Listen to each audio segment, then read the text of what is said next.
Ya, saya tidak paham juga sebetulnya yang dimaksud kecelakaan itu seperti apa gitu ya.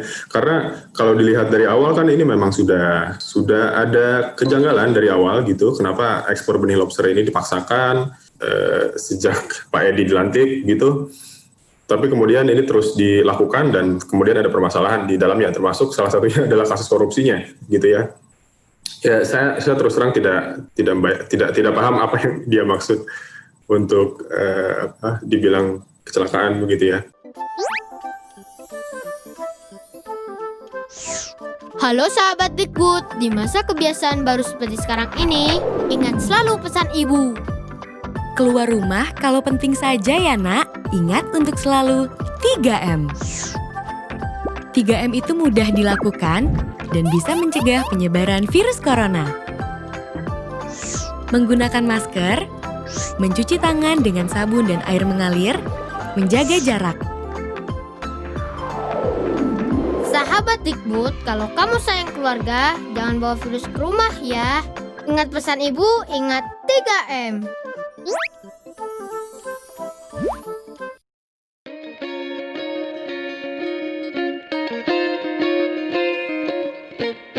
Halo Tagarians, para penonton Tagar TV dan juga pembaca Tagar ID, apa kabarnya? Senang sekali saya Kori Olivia bisa kembali menemani Anda di YouTube channel Tagar TV. Hari ini kita mau bahas tentang Menteri Kelautan dan Perikanan Edi Prabowo yang sudah ditetapkan sebagai tersangka karena diduga menerima suap dan gratifikasi dalam perizinan ekspor benur atau benih lobster.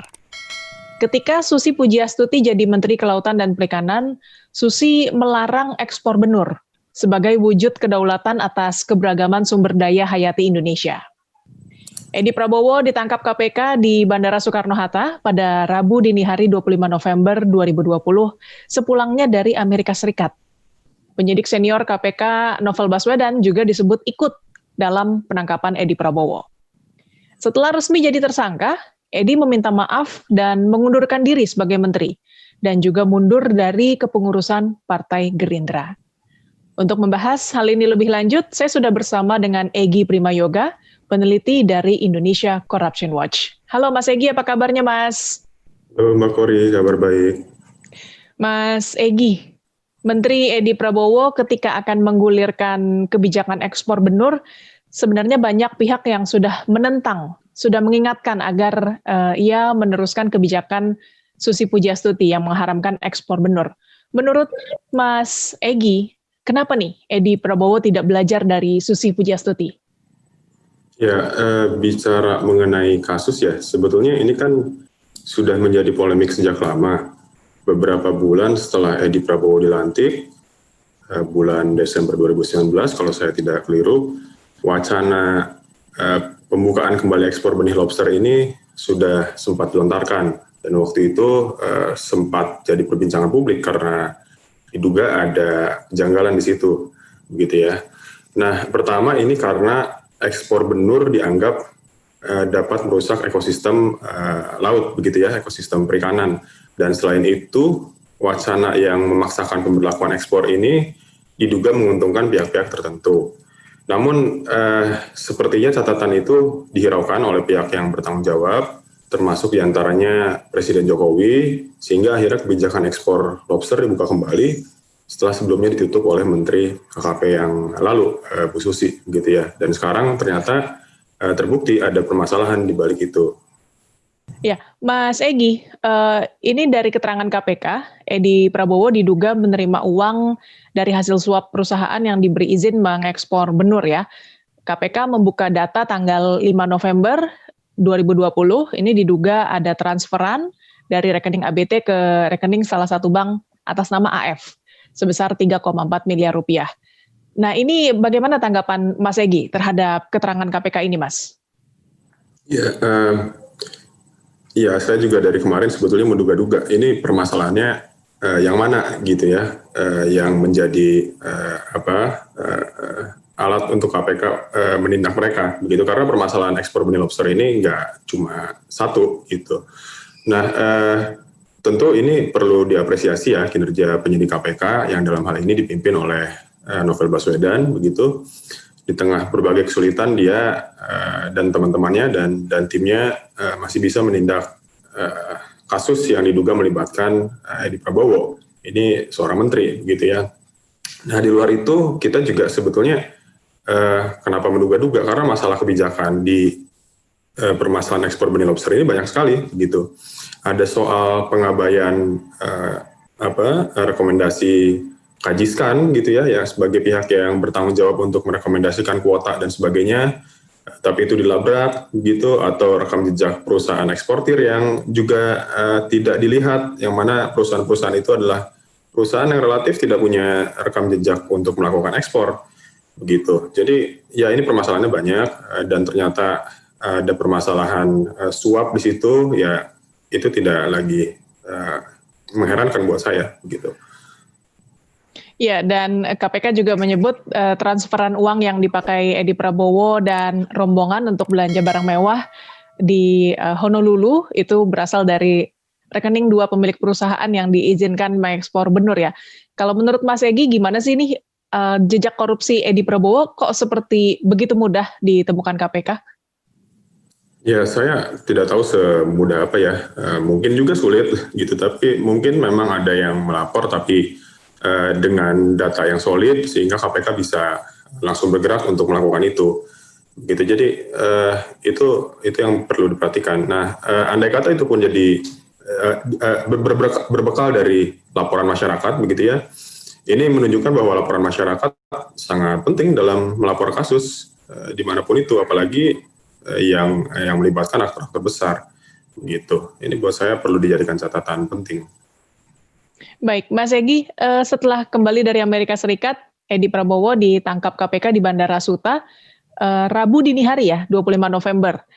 Nah, setelah menjalani pemeriksaan, lalu KPK menetapkan Edi sebagai tersangka dan juga 16 nama lain yang terlibat juga ditetapkan sebagai tersangka. Kalau kami orang awam melihatnya proses ini begitu cepat. Nah, kalau menurut Mas Egy gimana? Dan menurut Anda sejak kapan kasus ini dalam pantauan KPK? Ya, pertama-tama ini tentu ironis ya, ada belasan orang yang ditangkap, artinya kan korupsi ini diduga dilakukan secara berjamaah gitu ya, bersama-sama, banyak sekali pihak yang diduga terlibat. Nah, memang sebetulnya kalau buat saya ini tidak secepat biasanya ya proses penetapan sebagai tersangkanya, tapi itu masih bisa diterima karena memang KPK ketika KPK menangkap pihak-pihak yang diduga merupakan pihak yang tersangkut kasus korupsi, KPK punya waktu 24 jam untuk menetapkan status mereka, apakah dia sebagai tersangka atau mungkin hanya sebatas dimintai keterangan atau apa gitu ya. Jadi mereka masih punya waktu 24 jam dan KPK tidak melebihi waktu itu. Jangka waktu itu, tapi memang hanya kemarin kita menunggunya agak cukup lama. Biasanya berapa jam sudah ditetapkan, ternyata ini menunggu sekitar 23 jam mungkin ya, baru disampaikan statusnya. Gitu. Nah, Edi Prabowo juga setelah ditetapkan sebagai tersangka, dia meminta maaf dan dia menyebut kasusnya ini sebuah kecelakaan. Ini gimana nih menurut Anda dengan komentar dia mengatakan kasusnya ini kecelakaan? Ya, saya tidak paham juga sebetulnya yang dimaksud kecelakaan itu seperti apa gitu ya. Karena kalau dilihat dari awal kan ini memang sudah ada kejanggalan dari awal gitu. Kenapa ekspor benih lobster ini dipaksakan dari sejak Pak Edi dilantik gitu. Tapi kemudian ini terus dilakukan dan kemudian ada permasalahan di dalamnya, termasuk salah satunya adalah kasus korupsinya gitu ya. Ya, saya terus terang tidak paham apa yang dia maksud untuk dibilang kecelakaan begitu ya. Atau mungkin dia mengira ini tidak akan ditindak, jadi dia menganggap itu kecelakaan. Saya juga tidak tahu. Tapi saya juga gimana gitu ya Mas ya, setelah melihat dia kok tidak membela diri gitu. Dia langsung bilang akan bertanggung jawab dunia akhirat, minta maaf kepada seluruh masyarakat, khususnya masyarakat perikanan yang terhianati gitu. Kenapa ya dia langsung mengambil sikap demikian, tidak membela diri dulu gitu? Ya, bisa jadi memang dia merasa itu adalah hal yang salah, atau mungkin dia dalam kondisi psikis yang tertekan gitu ya, jadi menyampaikan hal seperti itu. Tapi ya kita tunggu saja pembuktiannya di pengadilan nanti seperti apa prosesnya gitu. Apakah dia memang terbukti bersalah, betul-betul ada tindakan korupsi yang dia lakukan gitu ya. Jadi kita tunggu saja sebaiknya. Tapi biar gimana pun bisa dibilang dia bersikap gentleman ya, dengan langsung mengundurkan diri dari jabatan menteri dan juga dari kepengurusan Gerindra ya. Ya, itu memang sudah sepatutnya buat saya. Saya bahkan bukan tidak berpikir itu sikap yang gentleman, tapi memang sudah menjadi kewajiban bagi siapapun. Begitu termasuk menteri-menteri lain kalau nanti terjerat KPK, ya dia memang harus mundur dari jabatannya. Atau memang kalau dia tidak mau mundur, dalam hal ini yang mengangkat mereka, Presiden Jokowi, ya harus mencopot jabatan mereka, begitu. Termasuk nanti kalau di rezim-rezim berikutnya Pak Jokowi sudah diganti gitu ya, ada kasus-kasus lain, ya siapapun itu yang tersangkut kasus korupsi tidak layak lagi menempati posisinya. Nah, kalau dalam catatan Mas Egy, bagaimana sih jejak rekam Edi Prabowo sebelum kasus ini? Apakah ini kasus korupsi pertamanya, Mas?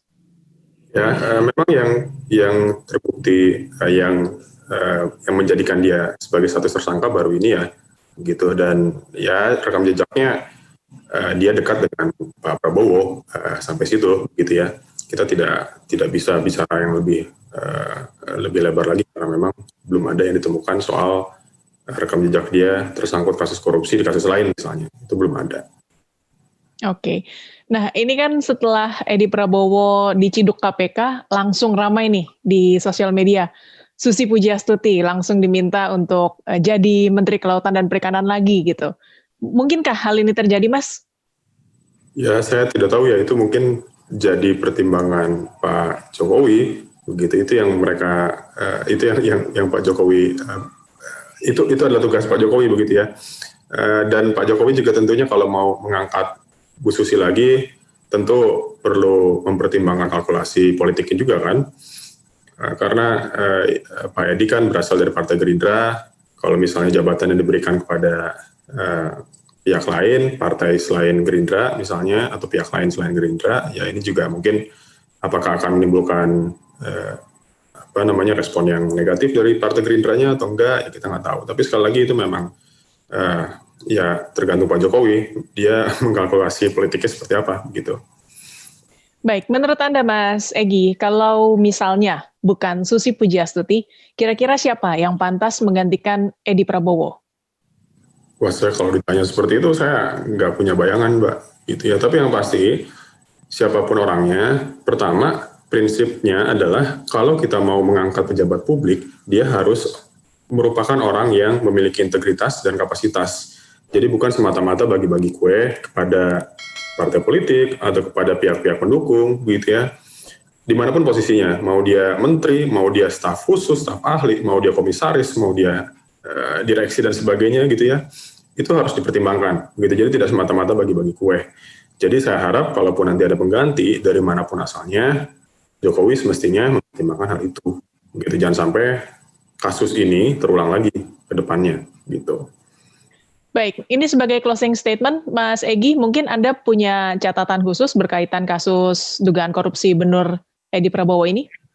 Ya, ini kan catatannya sudah banyak disampaikan ya oleh publik begitu, dan sudah diketahui juga oleh publik permasalahan-permasalahannya. Tidak semata pada kasus suap yang ada, yang mana ditindak oleh KPK begitu. Jadi buat saya kebijakan ini perlu dievaluasi begitu.